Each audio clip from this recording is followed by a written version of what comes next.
Assalamualaikum warahmatullahi wabarakatuh.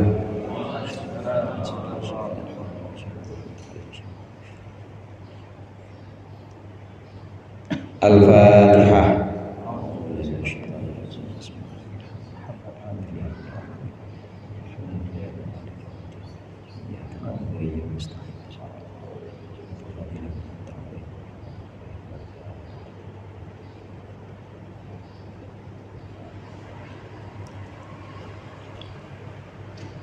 Alhamdulillah wassalatu wassalamu ala sayyidina Muhammadir Rasulillah wa ala alihi wa ashabihi wa man tabi'a hudahu wa jama'atah wa la hawla wa la quwwata illa billah. Amma ba'du, fa inna asdaqal hadithi kitabullah wa khairal hadi hadi Muhammadin sallallahu alaihi wasallam, syarrul umuri muhdatsatuha wa kullu muhdatsatin bid'ah wa kullu bid'atin dhalalah.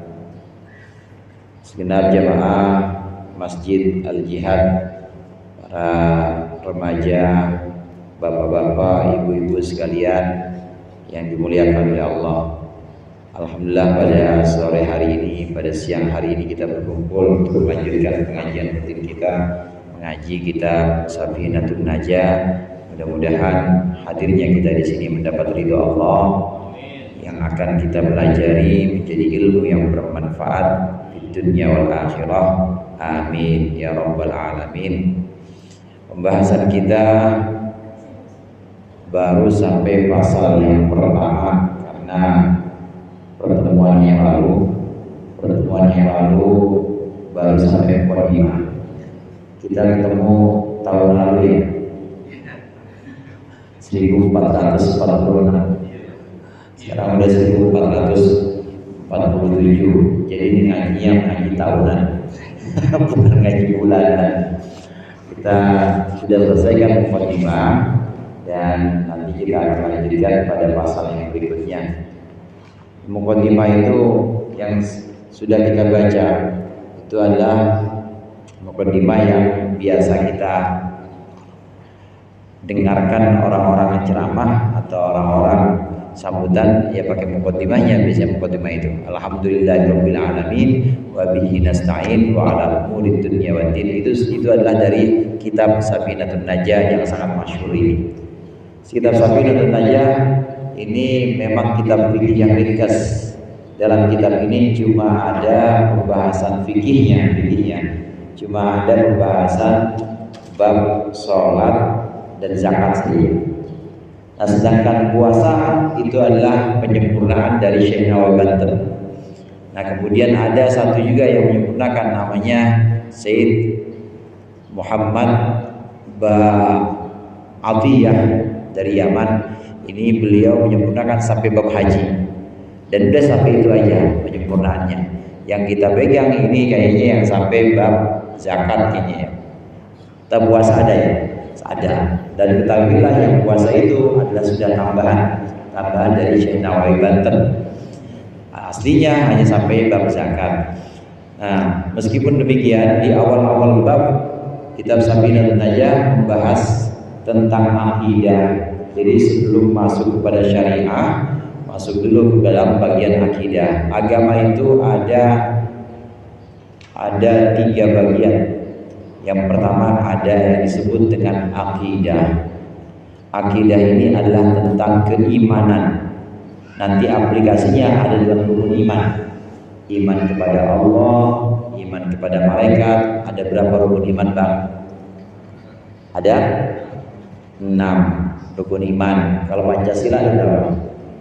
Ada 5. Balonku ada 5 juga sama. Ibu apa?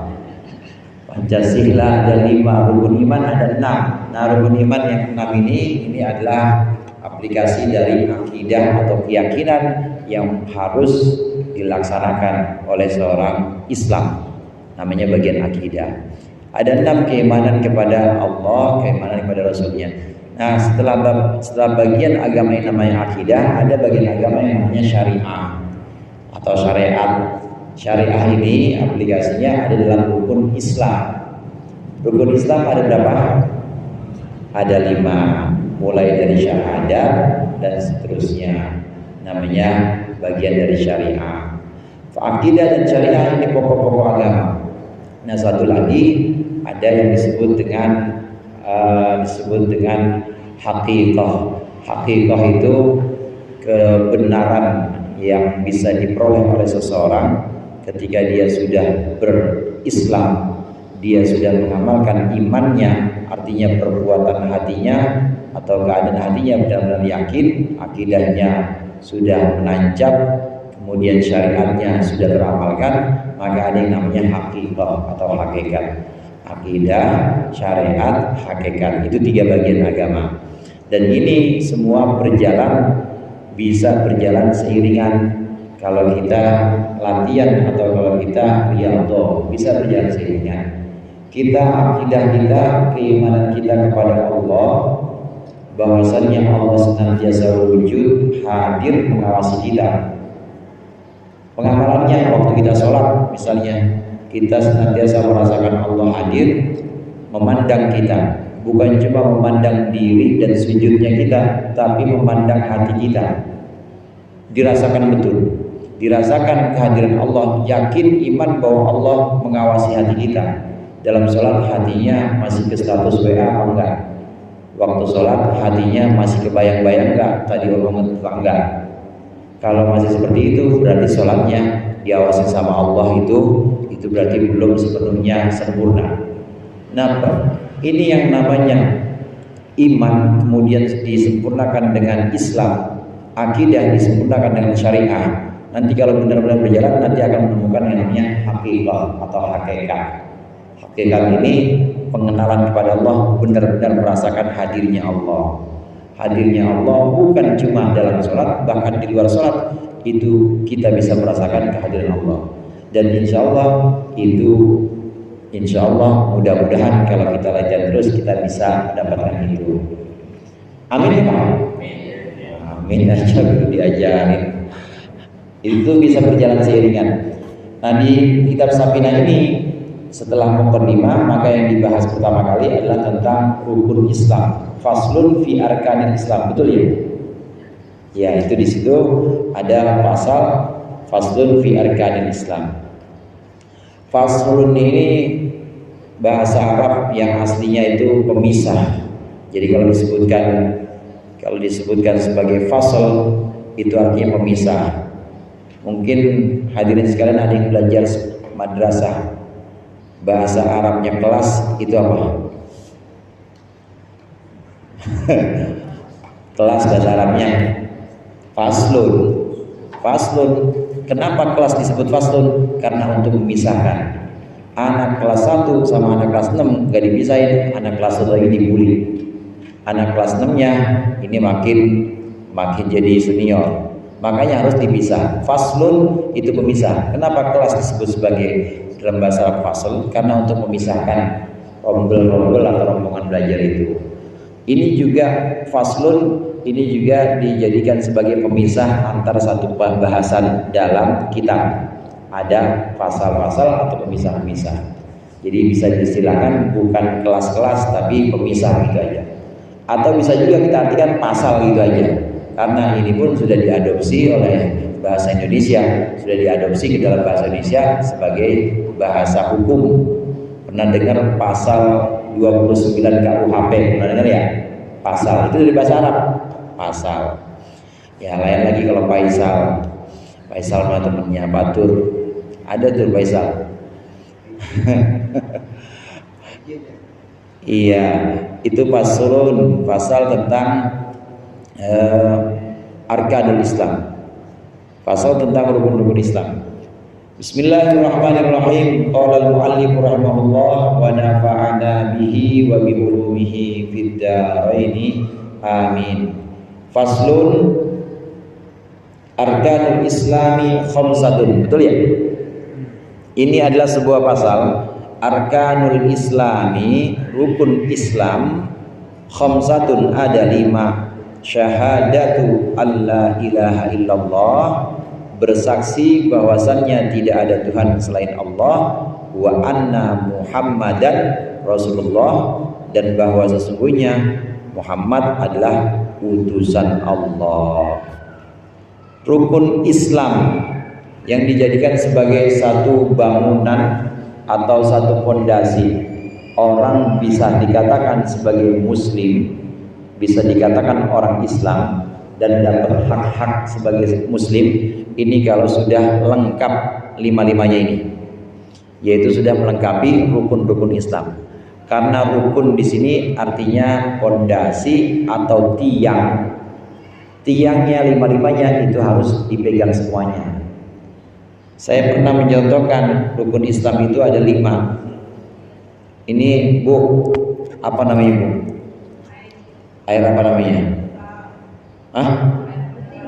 Mineral, betul, mineral. Ya, air putih. Bening sih, agak putih. Ini saya pegang pakai 5 jari. 5 jari ini analogi dari arkanul Islam atau rukun Islam. Kalau 5 jari ini kita pegang botol ini dengan 5 jari, maka kuat insya Allah. Andai kita lepas satu persatu, lepas begini, masih kuat nggak? Masih kuat. Taruhlah ini rukun yang kelima nggak dipegang, rukun yang kelima belum dilaksanakan, kuat. Yang kedua, dua saya lepas, ini lepas, masih bisa kepegang ini, masih bisa kepegang. Kemudian saya lepas, akhirnya dilepas lagi, 3 rukun dipegang, 3 rukun dilepas, masih dipegang nggak? Masih dipegang. Masih ada 2 rukun yang dipegang paling enggak. Tapi kalau udah 1 rukun dipegang lagi, lepas pasti. Jangan coba cuma megang 1 rukun, walaupun 1 rukun tetap bisa menyelamatkan. Nanti kita lihat rukun yang pertama, sudah kita baca rukun yang pertama. Kalau minimal 2 itulah kalau mau tetap memegang itu. Rukun yang pertama syahadat, rukun yang kedua, yang nomor 2 apa? Sholat. Makanya orang sering bilang sholat mah nomor 2. Pertama apa? Syahadat. Pertama syahadat. Paling enggak pegang 2 rukun itu saja. Yang pertama syahadat, yang kedua sholat. Nah, pembahasan yang pertama kita di sini syahadat. Syahadat ini adalah persaksian, menyaksikan bahwasannya tidak ada Tuhan selain Allah dan Muhammad adalah utusan Allah. Bersaksi di sini tasdiqum bil qalbi wa iqrarun bil lisan. Yang dimaksud dengan syahadat di sini adalah pembenaran dalam hati dibarengi dengan ikrar pada lisan. Jadi hatinya membenarkan tidak ada Tuhan selain Allah, membenarkan Nabi Muhammad adalah utusan Allah, tapi kemudian muncul ke permukaan lewat ikrar atau lewat lisan. Jadi harus bunyi asyhadu an la ilaha illallah wa asyhadu anna Muhammadar Rasulullah. Aku bersaksi, artinya aku iman dan yakin, aku yakin sepenuhnya bahwasannya tidak ada Tuhan selain Allah dan Muhammad adalah utusan Allah. Dalam hati udah yakin. Keyakinan dalam hati kemudian muncul zahirnya atau muncul luarannya, outputnya itu berupa ucapan yang namanya syahadat. Syahadat ini ada 2 macam. Ada yang disebut dengan syahadat tauhid. Syahadat tauhid bagian yang pertama, asyhadu an la ilaha illallah, tauhid namanya. Tauhid itu dari kata wahid. Wahidun, satu. Tauhid berarti mengesahkan Allah atau meyakini bahwa Allah satu, dari kata wahid. Ada syahadat tauhid. Syahadat tauhid itu asyhadu an la ilaha illallah, tidak ada Tuhan selain Allah. Aku bersaksi tidak ada Tuhan selain Allah. Namanya syahadat tauhid. Kemudian yang kedua ada syahadat Rasul. Wa asyhadu anna Muhammadar Rasulullah, namanya syahadat Rasul. Karenanya kalimat ini, ikrar ini kadang-kala disebut sebagai syahadatain. Disebut sebagai apa? Syahadatain. Syahadatain itu artinya 2 syahadat. Syahadatain. Kalau ada NN-nya begitu Ustaz, kalau dalam bahasa Arab ada musanna atau tasniyah itu memang menggunakan ya nun. Pernah dengar fathah? Fathah tanda baca, tahu apa tuh? Fathah bunyinya apa? A. Nah kalau 2 namanya fathatain. Fathatain, dua fathah maksudnya. Kalau di bawah, tanda yang di bawah namanya apa Bu? Kasroh. Kalau dua namanya kasrotain. Kemudian kalau yang bunyinya U monyong namanya dhamma. Kalau dua namanya dhammatain. Itu namanya dua. Begitu juga syahadah. Syahadat kalau dua namanya syahadatain. Dua syahadat ini mencakup syahadat tauhid dan syahadat rasul. Dan dua-duanya harus digabungkan. Tidak bisa hanya meyakini tidak ada Tuhan selain Allah saja, tapi ingkar kepada Nabi Muhammad. Ada orang iman kepada Allah, yakin bahwa Allah satu-satunya Tuhan, tapi dia ingkar kepada Nabi Muhammad, musuh kepada Nabi Muhammad, tidak percaya pada ajaran Islam, tetap tidak dinamakan sebagai orang Islam. Jadi harus dua-duanya syahadat ini. Singkatnya yang disebut dengan Islam, yang kadangkala ini bisa dipadankan dengan iman, walaupun nggak harus seperti itu. Kadangkala Islam dipadankan dengan iman, ini harus menyaksikan atau harus bersaksi tidak ada Tuhan selain Allah dan membenarkan Nabi Muhammad SAW bahwa Nabi Muhammad benar, datang membawa Al-Quran, datang membawa ajaran Islam, baru bisa disebut sebagai Islam. Tadi saya katakan kadang iman disebut sebagai Islam, Islam disebut sebagai iman. Kadangkala seperti itu, tapi belum tentu juga. Kadangkala ada orang yang iman, tapi dia belum disebut Islam, hanya iman saja. Tapi ada orang juga yang kadang sudah Islam, zahirnya Islam, tapi dia belum disebut iman, tumpang tindih. Nanti bisa kita bahas, nanti bisa kita uraikan pembahasannya. Nah, yang bagus itu bagaimana? Ya, dia iman dalam hatinya dan Islam secara zahir atau ucapannya. Ucapan yang ada dalam syahadat ini adalah ucapan atau perbuatan yang bisa diukur. Jadi bisa diukur. Kalau ada orang mengucapkan asyhadu an la ilaha illallah wa asyhadu anna muhammadar rasulullah, Islam dan diukur. Ukurannya udah paten, udah keren, udah ukurnya Islam. Lah hatinya kan belum tentu. Ustaz, kata Ustaz, Islam belum tentu iman. Emang lu tahu hatinya? Kan enggak. Tapi begitu seorang sudah mengucapkan syahadatain, maka Islam. Kita harus menghukumi dia sebagai Islam. Ada seorang sahabat namanya Usamah bin Zaid. Usamah bin Zaid ini dalam satu peristiwa, Usamah bin Zaid ketemu dengan seorang musuhnya, orang kafir. Begitu pengen dibunuh di medan peperangan, kemudian orang kafir ini syahadat, asyhadu an la ilaha illallah wa asyhadu anna muhammadar rasulullah. Pura-pura lu. Karena orang kalau udah syahadat Islam dan haram dibunuh. Kata Usamah bin Zaid, pura-pura lu. Matiin aja, dia mati. Kabar ini sampai kepada Rasulullah. Rasulullah dengar kabar ini, dipanggil Usamah, kamu bunuh orang yang sudah jelas-jelas mengucapkan syahadat, mengucapkan persaksian bahwa tidak ada Tuhan selain Allah dan bahwa Muhammad utusan Allah. Kenapa seperti itu? Pura-pura ya Rasul, saya tahu itu cari aman doang. Kata Usamah bin Zaid, ya bukan Usamah bin Laden, bukan. Tapi mirip-mirip memang itu. Rada kasar-kasar. Kalau orang Bintaro kan halus-halus ya. Pura-pura itu Rasulullah, dia cari aman tuh dia syahadat. Kemudian Rasulullah bilang, bagaimana dulu ketika engkau syahadat, kemudian saya bilang pura-pura engkau sama, imanmu cuma cari aman. Dari situ langsung Usamah nangis. Usamah berhari-hari menyesali perbuatan itu. Karena seseorang yang sudah mengikrarkan asyhadu an la ilaha illallah wa asyhadu anna muhammadar rasulullah, dan hukum zahir atau hukum yang bisa diukur memang kedengarannya dia mengucapkan itu, udah Islam. Siapa yang bisa menghukumi hati atau yang bisa menghukumi keimanannya apakah benar apa enggak? Enggak ada yang bisa menghukumi itu kecuali Allah. Karenanya ucapan ini, ucapan Syahadat ini adalah ucapan yang bisa diukur, ukurannya jelas. Ketika seseorang sudah mengucapkan ini, maka dia sudah mendapat hak Islam, hak sebagai seorang Islam. Kalau sakit, tengokin. Kalau dia bersin, alhamdulillah kita jawab. Apa jawabannya Pak? Yarhamukallah.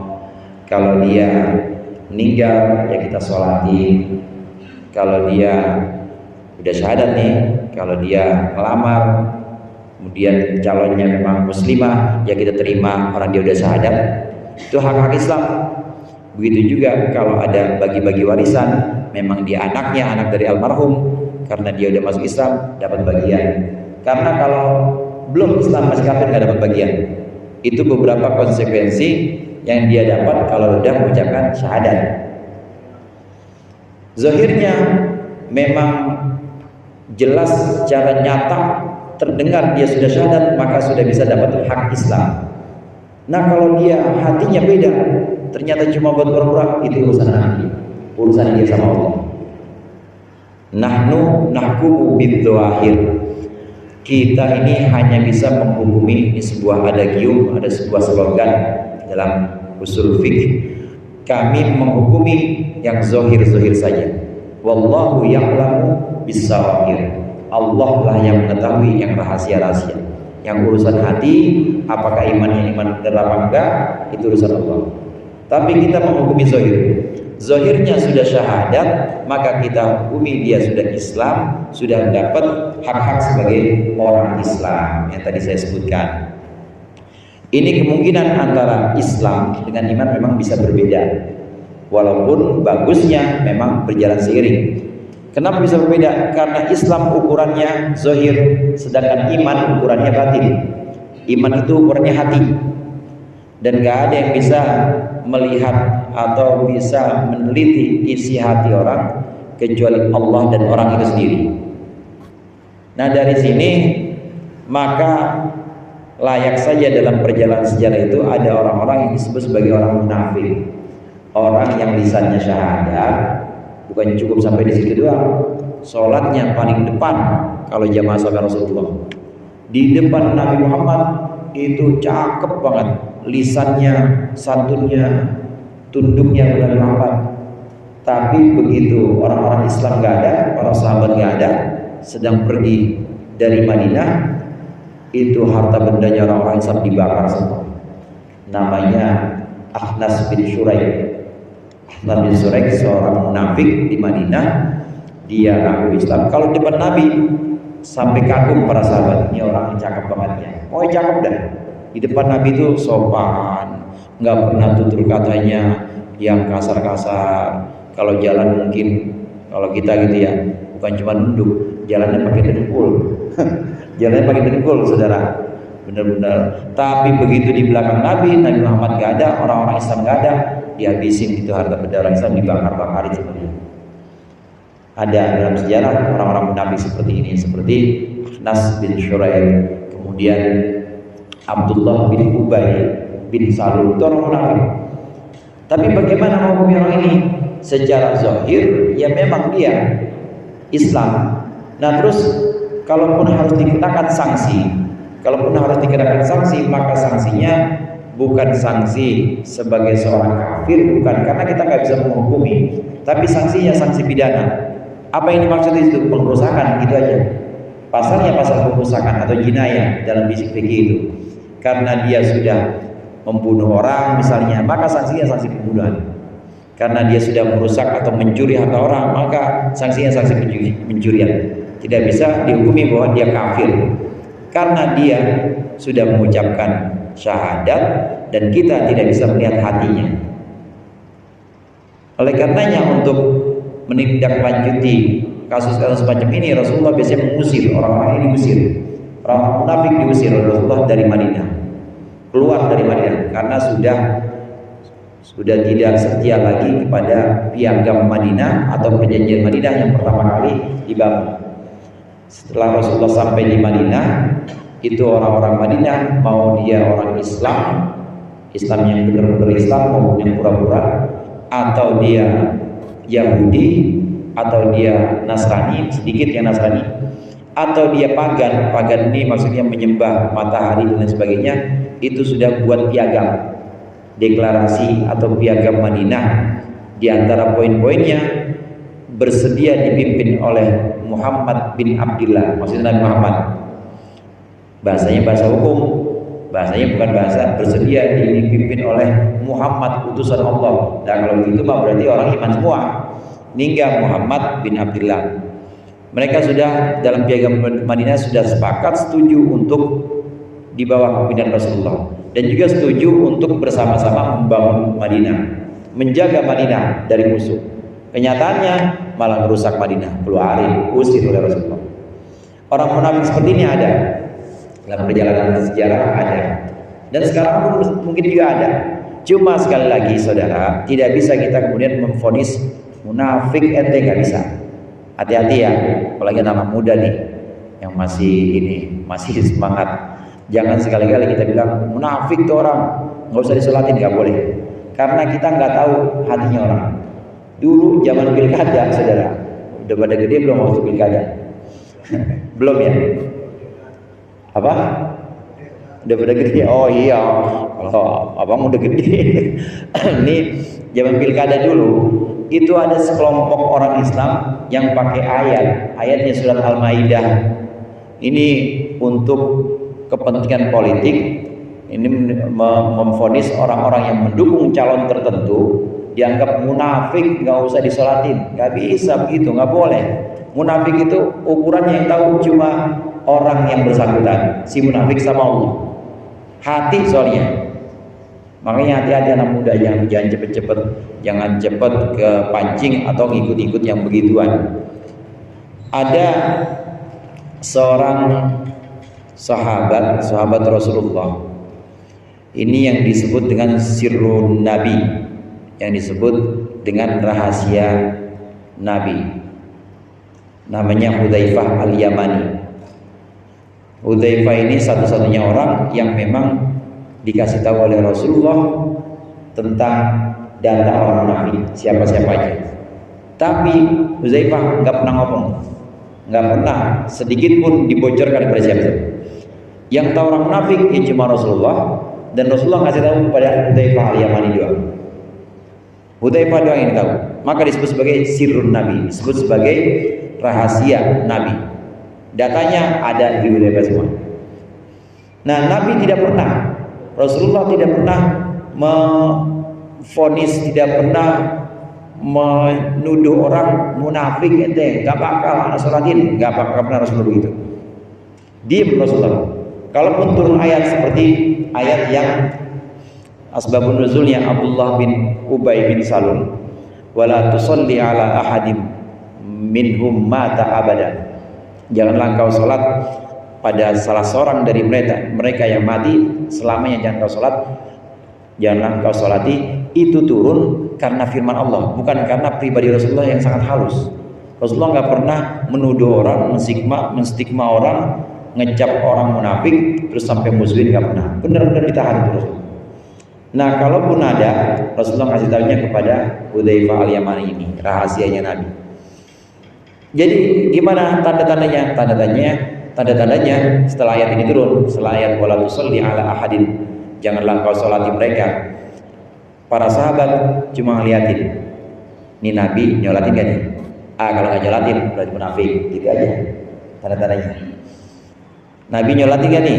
Abdullah bin Ubay nggak nyolatin, berarti munafik. Udah cukup tahu aja begitu. Jadi nggak kisruh, Bu, nggak kisruh Pak, saudara, nggak kisruh. Sekarang zaman pilkada dulu Bang Iyam ya, sampai ada masjid gitu, masjid ini nggak boleh buat pendukung. Waduh, itu bukan main orang Jakarta. Cara Islamnya ya model-model aja, gara-gara politik, nggak bisa seperti itu. Nah, karenanya para sahabat semasa Rasulullah hidup ini tinggal ngeliatin aja, Rasulullah nyolatin enggak, berarti munafik. Dan cukup gitu doang. Begitu Rasulullah wafat, maka para sahabat ngikutin Hudzaifah. Ada orang meninggal, kelihatannya dia memang Islam, ya kawinnya sama orang Islam, udah pernah syahadat juga, kumpulannya sama orang Islam. Dilihat Hudzaifah, salat nggak Hudzaifah? Kalau Hudzaifah salat, berarti orang Islam. Kalau nggak sholat, munafik. Udah cukup gitu doang. Sirrun Nabi. Ukuran syahadatain, asyhadu an la ilaha illallah wa asyhadu anna muhammadar rasulullah adalah ukuran zahir, jelas tolak ukurnya, nyata, bisa didengar. Kalau bisa didengar berarti batasannya sangat jelas. Selama seseorang sudah menyebutkan syahadat, dua kalimat syahadat ini, maka dia Islam, udah punya hak-hak Islam, dapat hak-hak Islam. Ada yang seperti ini, iman dengan Islam sejalan, memang hatinya memang iman, tidak ada Tuhan selain Allah dan Muhammad utusan Allah, muncul dalam zahir atau muncul ke permukaan melalui ikrar, maka ini orang mukmin yang benar-benar. Ada yang model yang kedua tadi, dia hatinya ingkar, tapi untuk kepentingan mengucapkan syahadat namanya munafik. Ada satu lagi modelnya, saudara. Ada orang yang sebenarnya hatinya iman, tapi dia tidak mengucapkan itu. Dia tidak mengucapkan karena alasan tertentu. Bisa karena alasan takut. Kalau gua syahadat, kayaknya mati nih sama bos. Kalau gua syahadat, ini kayaknya habis pekerjaan semuanya. Disembunyikan imannya. Dan ini terjadi juga pada beberapa orang sahabat, seperti Sumayyah. Kemudian Ammar. Sumayyah itu ibunya, Ammar bin Yasir.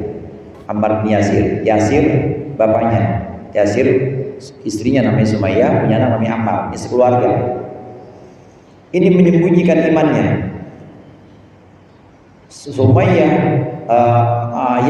Yasir ini menyembunyikan imannya karena udah tahu ibunya Sumayyah iman, mengucapkan syahadat, tahu masuk Islam, dibunuh, ditusuk kemaluannya. Kemudian bapaknya ini juga dibunuh gara-gara syahadat. Maka Yasir, anaknya Ammar, Yasir bin Ammar, ini kemudian gak berani syahadat. Mati lagi aja nih urusannya. Tapi Yasir, kalau gue syahadat mati juga nih kayak ibu bapak nih. Akhirnya nggak syahadat. Ammar bin Yasir. Akhirnya nggak syahadat Ammar bin Yasir. Dan kemudian satu waktu punya kesempatan bertemu Rasulullah, ngadu kepada Rasulullah, ya Rasulullah, sambil nangis-nangis, saya nggak berani syahadat. Sebenarnya saya iman betul dalam hati saya meyakini bahwa engkau adalah utusan Allah, saya meyakini bahwa tidak ada Tuhan selain Allah, saya ikut agamamu ya Rasul, tapi saya nggak berani. Kata Rasulullah, nggak apa-apa Yasir, nggak apa-apa. Yang penting sudah diikrarkan dan di depan Rasulullah syahadat. Ini ada yang model seperti ini disembunyikan. Nah, ini jelas, ini kelompok orang-orang mukmin juga, cuma memang dia sudah berikrar juga, cuma dia kondisi tertentu di hadapan orang yang dia terancam, maka dia menyembunyikan. Ada kondisi berikutnya. Ada orang yang sebenarnya hatinya sudah iman, tidak ada Tuhan selain Allah, yakin dia dalam hati Muhammad adalah utusan Allah, dia yakin dalam hati bahwa Muhammad adalah utusan Allah, cuma tidak mengucapkannya, bukan lantaran takut, tapi memang belum sempat begitu, belum sempat mengucapkannya. Kalau Ammar bin Yasir udah jelas Islam, karena memang di depan Rasulullah, tidak di hadapan majikannya, tidak di hadapan tuannya, dia syahadat.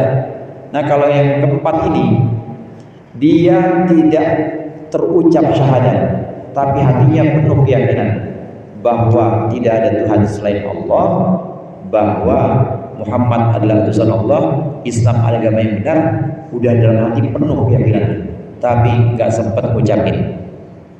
Bagaimana orang yang tidak sempat ngucapin? Nah, saya ulangi lagi.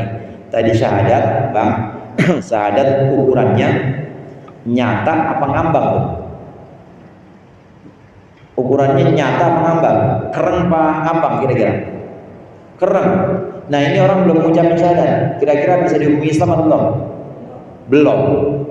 Walaupun hatinya penuh keimanan, dia mengakui, dia meyakini tidak ada Tuhan selain Allah dan Muhammad adalah utusan Allah, dalam hati benar-benar penuh keyakinannya, tapi dia tidak mengucapkan, maka bukan Islam. Hak-hak Islam nggak bisa diperoleh. Mau ngelamar anak ibu, dia belum sadar, walaupun dia hatinya iman tetap jangan terima. Orang belum Islam, belum syahadat. Terus begitu ada warisan, meskipun dia anak, tapi dia belum syahadat, walaupun udah yakin banget percaya tapi belum syahadat, tidak dapat warisan. Karena hak-hak Islamnya ya tertunda gara-gara dia belum mengucapkan itu, belum Islam. Begitu juga kalau dia sakit nggak ada kewajiban kita. Kalau muslim wajib kita nengokin, tapi kalau dia belum syahadat nggak ada kewajiban. Itu hak-hak sebagai seorang muslim belum dia dapat karena memang belum keluar dari Islam. Batasannya keren, batasannya itu jelas buat syahadat. Kalau belum mengucapkan syahadat maka tetap belum Islam. Tapi apakah iman dia? Maka di sisi Allah dia iman dan iman yang diterima. Itu yang perlu jadi catatan. Karena iman itu ukuran hati. Kita sedang membahas rukun Islam. Nah, nanti ada rukun iman. Iman kepada Allah yang nanti munculnya berupa syahadat ikrar ini. Iman kepada malaikat, iman kepada hari akhir. Itu letaknya semua di hati. Dan ukurannya nggak ada yang bisa melihat selain Allah dan orang yang bersangkutan. Keadaan yang keempat tadi, model yang keempat, orang ada seseorang hatinya yakin penuh keyakinan bahwa agama Islam adalah agama yang benar, tidak ada Tuhan selain Allah, Muhammad adalah utusan Allah, saya mau mengikuti Nabi Muhammad, cuma baru dalam hati, tapi dia tidak sempat untuk mengucapkan itu, maka indallah huwa mukmin, di sisi Allah dia Islam, di sisi Allah dia iman, dan insya Allah nanti urusan ini sana dia masuk surga juga. Ini rahmatan lil alamin, yang namanya Islam rahmat. Karenanya kita juga harus hati-hati. Boleh jadi teman kita yang non muslim, mungkin abang-abang di sini banyak yang kerja atau banyak yang di lingkungan ininya pergaulannya yang memang nonis gitu ya, yang memang belum Islam. Jangan kita remehin, siapa tahu aja dia mengakui kebenaran agama kita. Dan pokoknya temenin. Tunjukin hal-hal yang simpatik, tunjukin hal-hal yang menarik dari Islam kita. Nanti lama-kelamaan sambil doain. Emang boleh Ustaz doain orang kafir? Boleh. Yang nggak boleh doain orang kafir yang udah meninggal. Nggak boleh. Kalau masih hidup boleh. Abang punya tetangganya abang belum Islam. Doain, ya Allah biar dagangannya laris. Boleh. Orang doa dunia kok. Doa akhirat boleh nggak? Boleh, asal masih hidup. Doa akhirat itu contohnya apa? Ya Allah tunjukkan dia hidayah, berikan dia hidayah, biar dia masuk Islam, biar dia diampuni semua dosa-dosanya. Boleh, masih hidup. Yang nggak boleh itu kalau udah mati. Kalau udah mati dalam keadaan kafir, maka nggak boleh kita ziarah. Yang sebelah sonorel tuh nggak boleh. Kenapa? Udah mati jangan didoain. Udah hak, artinya udah finish, udah ada keputusan bahwa meninggal dalam keadaan kafir. Tapi kalau belum meninggal, teman kita yang masih belum Islam, nah kita harus hati-hati. Boleh jadi ada model yang keempat dia model keempat, sebenarnya dia udah benar-benar meyakini, tinggal nunggu waktunya aja. Doain aja, jangan terus dimusuhin. Karena kalau dimusuhin, apalagi sampai nunjukin Islam kita ini Islam yang marah-marah, Islam kita ini Islam yang bengis, nanti dia malah jadi antipati sama Islam. Jadi dia nanti malah sama Islam benci, yang harusnya udah tinggal selangkah lagi, gara-gara melihat kelakuan si Ano yang suka takbir, yang suka nunjuk maksud saya, akhirnya dia Islam gitu, alhamdulillah. Jangan. Jadi tunjukkan Islam yang rahmatan lil alamin, Islam yang ramah. Ini syahadat ukurannya nyata, ukurannya jelas, keren, berupa lisan. Maka ada orang-orang yang memang sudah harus mendapatkan hak Islam karena dia sudah syahadat. Ada juga yang modelnya dia belum mengucapkan, tapi dia sudah ada keimanan. Maka di sisi Allah dia orang Islam. Nanti urusannya dia sama Allah. Tapi bagaimana kita di dunia tetap jangan tunaikan hak Islam karena belum sadar. Apalagi meninggal jangan disolatin karena belum sadar. Tapi boleh jadi nanti di sana karena Allah tahu hatinya, boleh jadi dia masuk surga. Nanti tahu-tahu bisa ketemu, nah, bang, emang udah sadar di KUA? Belum, cuma kan saya udah iman. Terus baru nyampe sini, mampir dulu saya di neraka, kata orang itu.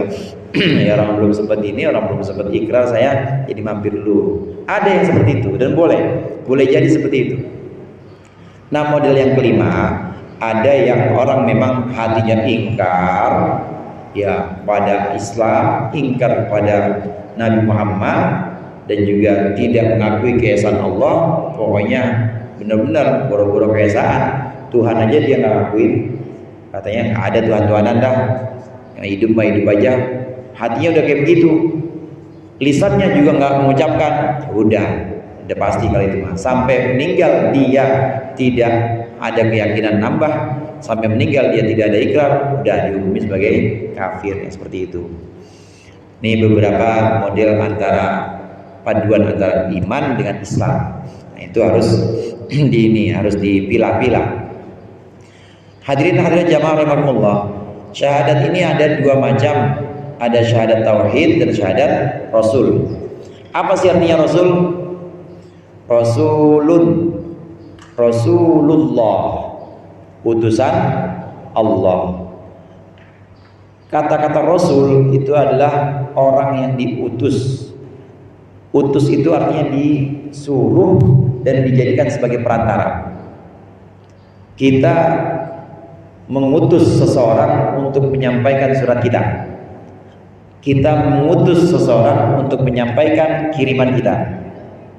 Nih tolong kirimin nih, kiriman saya kolak sama apa, tolong kirimin. Itu namanya orang yang kita suruh adalah utusan, namanya utusan. Demikian juga utusan Allah itu adalah orang yang Allah perintahkan untuk menyampaikan pesan-pesannya, itu namanya rasul.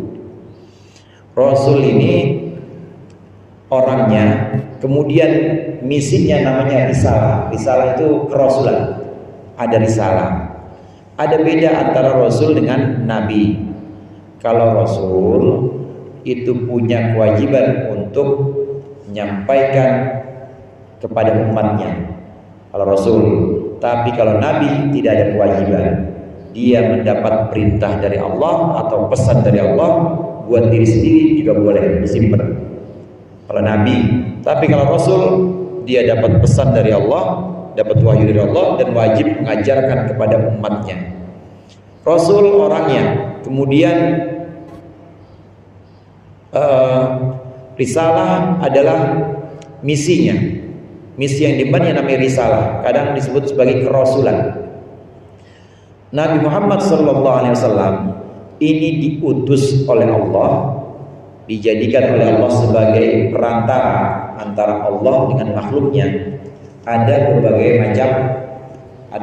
macam bentuk risalahnya. Yang pertama, Rasulullah, Nabi kita Nabi Muhammad SAW diutus kepada malaikat, diutus kepada manusia dan jin. Ini sebagai risalah taklif. Risalah taklif ini, kerasulan beliau adalah untuk mentaklif atau menuntun jin dan manusia melaksanakan kewajiban ibadah. Jin, manusia ini maka sampai pada tahap tertentu ketika sudah datang Rasul, ketika sudah datang utusan Allah, maka dia harus menerima utusan itu dan harus mau dituntun oleh utusan itu. Nabi Muhammad diutus oleh Allah kepada jin dan manusia, maka risalahnya namanya risalah taklif. Taklif ini akar kata dari mukallaf. Mukallaf itu artinya orang yang sudah dibebankan atau diberikan kewajiban ibadah, namanya mukallaf. Saya ulang lagi, Nabi Muhammad SAW diutus kepada jin dan manusia. Ini risalahnya namanya risalah taklif, supaya manusia dan jin ini melakukan ibadah-ibadah yang memang sudah diwajibkan atau disyariatkan. Nah, yang kedua, Rasulullah SAW diutus juga kepada malaikat. Namanya risalahnya risalah tasyrif. Rasulullah diutus kepada nabi-nabi sebelum Nabi Muhammad. Nabi kita Nabi Muhammad SAW ini juga diutus kepada Nabi Ibrahim. Padahal Nabi Ibrahim itu leluhurnya. Nabi kita Nabi Muhammad juga diutus untuk Nabi Adam. Padahal Nabi Adam masanya sebelumnya. Tapi ini namanya risalahnya bukan risalah taklif, tapi namanya risalah tasyrif. Tasyrif itu syarrafa yusyarrifu tasyrifan, artinya memuliakan atau kehormatan. Jadi ikut Nabi Muhammad sebagai anggota kehormatan gitu. Kalau kita karena memang masanya ada setelah Rasulullah, ini memang anggotanya anggota taklif yang dikasih tugas, dikasih syariat dan kita wajib menjalankan. Adapun nabi-nabi sebelum Nabi Muhammad, Nabi Adam, Nabi Syith, Nabi Idris, pada sebelum Nabi Muhammad itu tetap jadi umatnya Nabi Muhammad. Cuma yang diterima oleh para nabi sebelum Nabi Muhammad juga diterima oleh para malaikat. Itu bukan risalah taklif seperti kita kudu ngikutin sholat atau syariat Nabi Muhammad, tidak. Tapi yang diterima adalah risalah taklif, risalah tasyrif, risalah kemuliaan atau anggota kehormatan. Jadi umat Nabi Muhammad itu bukan umat Nabi Muhammad, cuma sebagai umat atau anggota kehormatan. Kan beda ya Pak, antara anggota biasa dan anggota kehormatan beda. Tapi memang berbondong-bondong Rasul sebelum Nabi Muhammad, bahkan malaikat pengen jadi umatnya Nabi Muhammad. Maka Nabi Muhammad juga diutus kepada malaikat, bahkan diutus kepada nabi-nabi sebelum Nabi Muhammad. Risalahnya tadi bukan risalah taklif, tapi risalah tasyrif, yaitu sebagai bentuk memuliakan mereka, memuliakan para utusan dan para malaikat. Satu lagi, Nabi Muhammad juga diutus bukan hanya kepada jin manusia, bukan hanya kepada malaikat dan juga nabi-nabi sebelumnya. Nabi Muhammad juga diutus kepada benda-benda mati. Nabi Muhammad kata Rasulullah, ana Rasulullah ila kafatil khalq, kata Rasulullah. Rasulullah SAW. Kata Nabi Muhammad, aku adalah utusan Allah ila kafatil khalq, kepada seluruh makhluk, termasuk pohon, termasuk bumi, termasuk air. Itu dapat risalah, itu dapat kerasulannya Nabi Muhammad. Cuma bentuk kerasulannya atau bentuk risalahnya bukan risalah taklif, pohon disuruh sholat bukan, kemudian air disuruh puasa bukan risalah tasyrif juga sebagai anggota kehormatan, tapi nama risalahnya risalah ta'rif. Ta'rif ini artinya memperkenalkan. Begitu Nabi Muhammad hadir, maka benda-benda ini menyambutnya dan mengenal, inilah hamba Allah, inilah pilihan Allah, ini adalah makhluk yang paling mulia di antara seluruh ciptaan Allah. Bahkan dibanding malaikat, Nabi Muhammad paling mulia. Semua benda-benda mati ini kenal Nabi Muhammad. Namanya risalah ta'rif. Ada satu riwayat yang menyebutkan Nabi Muhammad ketika beliau lahir, debu-debu ini pada senang, semuanya bangga. Ini adalah utusan Allah. Itu namanya risalah ta'rif. Dan mulai kenal, ini adalah utusan Allah yang paling mulia, asyraful khalq, makhluk yang paling utama, ciptaan Allah yang paling mulia, sebagus-bagusnya ciptaan Allah yang orang ini. Debu-debu pada senang. Dan melalui akulah atau dari akulah orang ini diciptakan. Maksudnya jasmani Rasulullah ya memang dari debu, sama seperti Nabi Adam. Dan melalui syariat agama orang inilah Nabi Muhammad, maksudnya kata debu, aku dimuliakan. Dia utusan yang paling mulia ini tercipta dari bahan baku aku, dari tanah, kata debu. Kemudian dia juga yang memuliakan aku. Dia juga yang nanti menjadikan aku sebagai satu alat untuk bersuci. Sebab dulu sebelum Nabi Muhammad itu tanah tidak dianggap sebagai alat yang bisa untuk bersuci. Tapi begitu ada Nabi Muhammad, dimuliakan lagi. Dimuliakan dengan cara dijadikan alat untuk bersuci. Namanya pengganti wudu atau mandi, namanya tayamum. Senang debu, bisa ngomong. Bapaknya nggak boleh dengar, ibu-ibu nggak boleh dengar.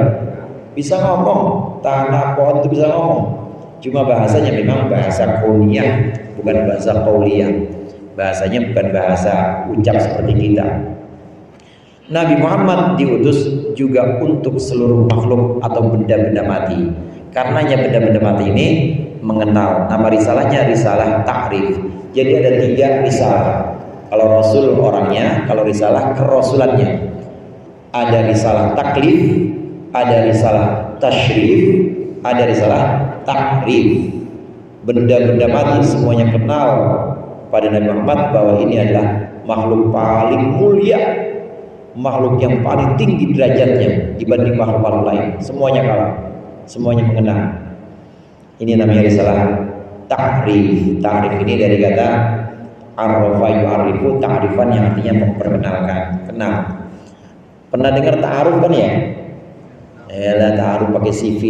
Cie. Langsung lamar aja dah, datangin bapaknya. Maksud ta'arufan. Ta'rif, ta'aruf itu mirip-mirip perkenalan. Kalau ini ta'rif memperkenalkan. 3 macam ta'rif. Nah, saya ingin bicara tentang risalah taklif. Jin dan manusia ini mendapatkan kerasulan Nabi Muhammad atau risalahnya risalah taklif, yaitu untuk menyembah Allah atau untuk menjalankan kewajiban-kewajiban dari Allah. Wa ma khalaqtul jinna wal insa illa liya'budun. Allah Subhanahu wa taala berfirman, tidaklah aku ciptakan jin dan manusia kecuali untuk menyembahku. Itu 2 doang, jin sama manusia yang kena taklif. Taklif itu artinya mukallaf. Orangnya namanya mukallaf, yang dibebani taklif atau dibebani agama, dibebani kewajiban-kewajiban. Mungkin ibu-ibu sering dengar mukallaf itu artinya akil balik. Akil balik. Orang kalau sudah akil, berakal, waras maksudnya, balik namanya mukallaf. Beda lagi sama muallaf. Kalau muallaf orang berbahasa Islam. Kalau ini mukallaf. Mukallaf ini orang yang sudah akil balik. Orang Islam akil balik itu namanya mukallaf.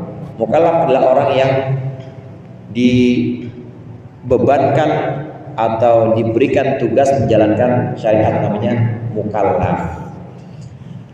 Mukallafnya manusia mulai mukallaf ya ketika dia sudah balik. Kalau anak laki-laki ketika dia sudah ihtilam atau mimpi basah. Daripada mimpi basah semua ini ya, daripada balik kan ya, berarti mukallaf. Biasanya usia 12 mimpi basah itu, atau ada juga yang usia 15. Kalau anak perempuan ketika dia sudah haid atau menstruasi maka balik. Dia sudah mukallaf. Di situ sudah mulai menerima kewajiban-kewajiban yang dibebankan oleh agama yang dibawa Nabi Muhammad. Dia sudah wajib sholat 5 waktu, sudah wajib puasa Ramadan. Kalau memang sudah jadi muzaki, orang yang wajib zakat, maka dia wajib zakat. Nanti waktunya dia udah wajib haji. Namanya sudah mukallaf. Jadi kisarannya ketika dia sudah balik, ketika dia sudah usia tertentu 12 atau 15 sudah balik, maka disebut dengan mukallaf. Sudah wajib menjalankan syariat Nabi Muhammad. Ini yang namanya risalah taklif untuk manusia. Manusia dibebani tugas-tugas orang yang disebut mukallaf. Ini mukallafnya manusia, dan semua manusia kan ini ya, manusia semua. Dan pada balik semuanya, baliknya paling nggak umur segitu 12 sampai 15 dah. Ada mukallafnya jin. Jin itu begitu lahir brojol, crot gitu misalnya keluar, langsung mukallaf. Jadi nggak ada balik-balikan kalau jin. Begitu lahir, jin sudah mukallaf. Begitu lahir, dia mendengar dakwah Nabi Muhammad atau dia sudah mendengar ajaran Islam, maka sudah wajib dia sholat, wajib dia syahadat. Ini bedanya jin dengan manusia. Jadi jin itu dia begitu lahir sudah mukallaf atau sudah balik, sudah dewasa langsung. Dan umurnya panjang-panjang menjejam. Ada yang 300 tahun umurnya, ada yang 500 tahun. Jadi kalau nanti ketemu jin perempuan kelihatannya cakep, itu biasanya umurnya udah 500 tahun. Dan dia begitu lahir udah balik begitu aja udah. udah balik gitu, lahir udah wajib sholat, karena memang tidak ada tahap-tahap seperti manusia. Ini bedanya taklifnya manusia dengan taklifnya jin. Nah, hadirin jamaah rahimakumullah, seseorang bisa dikatakan mukallaf selain dia sudah balik tadi kalau manusia, atau jin sudah lahir, dia dikatakan mukallaf, dia sudah dibebankan kewajiban-kewajiban agama. Ini kalau memang mendengar kenabian Nabi Muhammad atau mendengar dakwahnya Nabi Muhammad. Kalau dia tidak mendengar dakwahnya Nabi Muhammad, belum pernah dengar sama sekali tentang Islam, maka dia tidak terkena kewajiban, artinya tidak mukallaf meskipun udah balik. Ada orang dulu zaman Nabi Muhammad misalnya, dia tinggal di satu wilayah terpencil jauh dari Mekah. Nabi Muhammad ada di Mekah, Nabi Muhammad sudah diterima wahyu 40 tahun, tapi dia adanya di ujung Berung. Ujung Berung dari Bandung ya? Apa? Bandung kan ya? Iya. Itu Mekah sama Bandung zaman dulu, zaman Nabi Muhammad. Jauh mendekat kira-kira? Jauh. Nabi Muhammad sudah menerima wahyu, tapi orang ini ada di ujung Berung, dan belum sampai dakwah ke situ. Nah, orang yang seperti ini belum mukallaf. Walaupun sudah akhir balik, artinya belum mukallaf, belum dibebankan syariat Islam. Orang seperti ini yang tidak mendengar dakwah Nabi Muhammad atau tidak mengalami masa Nabi Muhammad berdakwah, atau tidak mengalami pengikut Nabi Muhammad, para sahabat, ulama-ulama menyampaikan Islam, meninggal, kemudian wafat, maka insya Allah termasuk orang yang selamat dan gak masuk neraka. Kenapa? Orang belum ada dakwah. Wa ma kana mu'adzabina hatta na'tiya rasulah. Firman Allah Subhanahu wa taala, dan kami tidak mungkin menyiksa kaum, kami tidak mungkin menyiksa satu kampung atau seseorang sementara kami belum menyampaikan putusan, kami belum mengirimkan putusan. Baru diberikan siksa, baru ada dosa, ada pahala, baru ada Islam dan kafir. Itu kalau sudah sampai putusannya sudah Allah kirim, atau walaupun putusannya nggak sampai, tapi sudah ada sahabat, sudah ada ulama-ulama terus yang sampai kepada orang itu. Nah, sekarang ini nggak mungkin ada bagian dunia, belahan dunia yang nggak sampai dakwah, pasti sudah sampai. Apalagi sekarang mah tinggal pakai jempol terus gitu kan nyampe. Ya, pesawat juga udah cepet banget. Seorang Mekah Soekarno-Hatta cuma 8 jam, cepet banget. Dulu mah ketahuan nyampenya kapan. Nah, orang-orang yang seperti ini, orang-orang yang memang belum mendengar dakwah Nabi Muhammad, kemudian wafat dalam keadaan itu, wafat dalam keadaan belum iman, emang belum tahu, maka dia termasuk ahlul fatrah, atau orang yang berada di masa kosong. Masa kosong, masa nggak ada nabi. Nabi tidak diutus ke situ, atau diutus tapi dia tidak mendengar. Namanya orang di masa fatrah atau ahlul fatrah. Orang yang berada di masa kosongnya nabi ini, maka termasuk orang-orang yang selamat, atau orang yang insya Allah masuk surga, enggak masuk neraka. Ini ahlu sunnah wal jamaah ini. Ahlu sunnah wal jamaah ini Islam yang ada di tengah, dia enggak ekstrim. Ahlu sunnah wal jamaah ini senantiasa memperhatikan ini. Dan ini semua diambil dari hadis dan dari ayat Al-Quran. Wa makana mu'adzabina hatta na'tiya rasulah. Kami tidak akan menyiksa satu orang atau satu kampung sementara kami tidak mengirimkan utusan. Gak mungkin. Dari ayat itu, dari ayat itu Allah pasti mewajibkan syariat, kemudian ada dosa, ada pahala, ada neraka, ada surga kalau udah ada putusan. Sementara orang-orang yang belum pernah mendengar dakwah Nabi Muhammad, maka dia termasuk orang-orang yang selamat dan gak akan azab. Itu rahmahnya atau rahmatan lil alamin yang Islam yang dibawa oleh Nabi Muhammad seperti itu.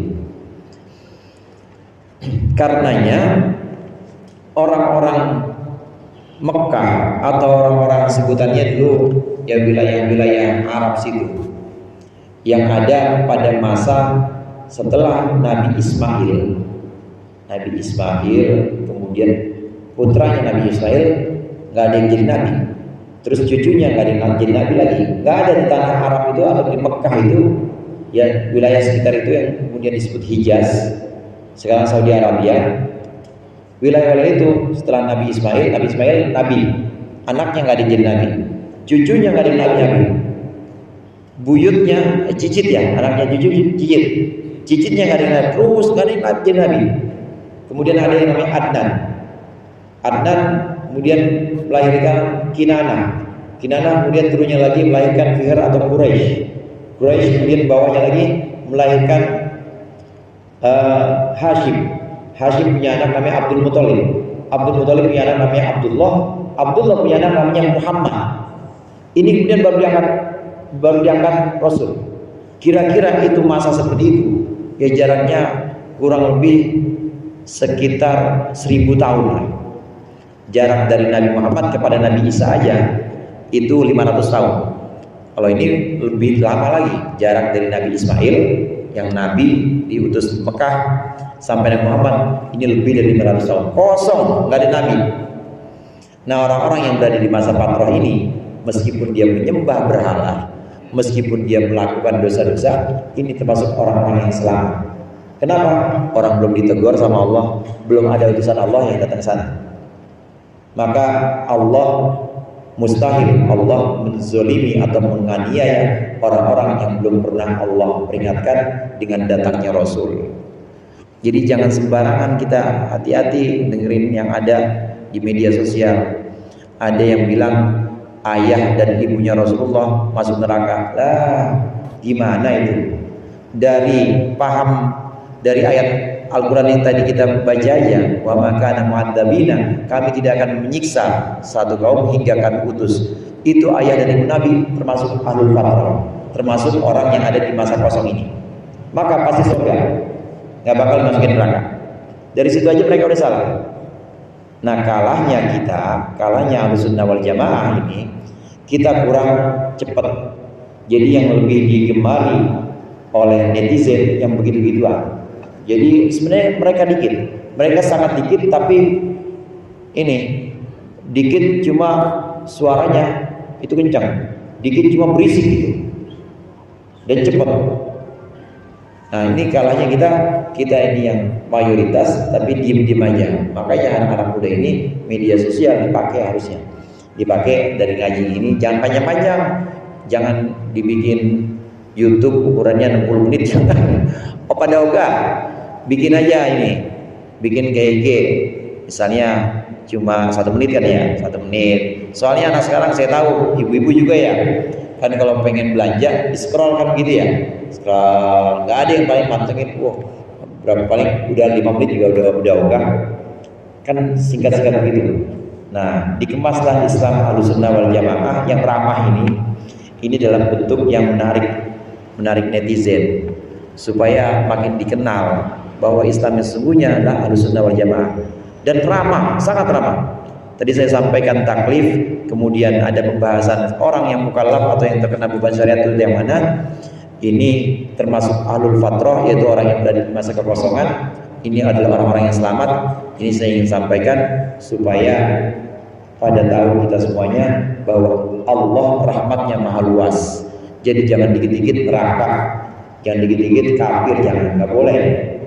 Kita yang menuduh orang kafir, menuduh seseorang dengan tudingan engkau kafir, maka kemungkinannya cuma ada 2. Kalau bukan orang itu yang kafir, kita yang kafir. Harus hati-hati. Ini 2 kalimat syahadat, rukun Islam yang keberapa? 1. Rukun Islam yang ke-1 yang pertama. Kalau 5 ya kira-kira sampai jam 5:30.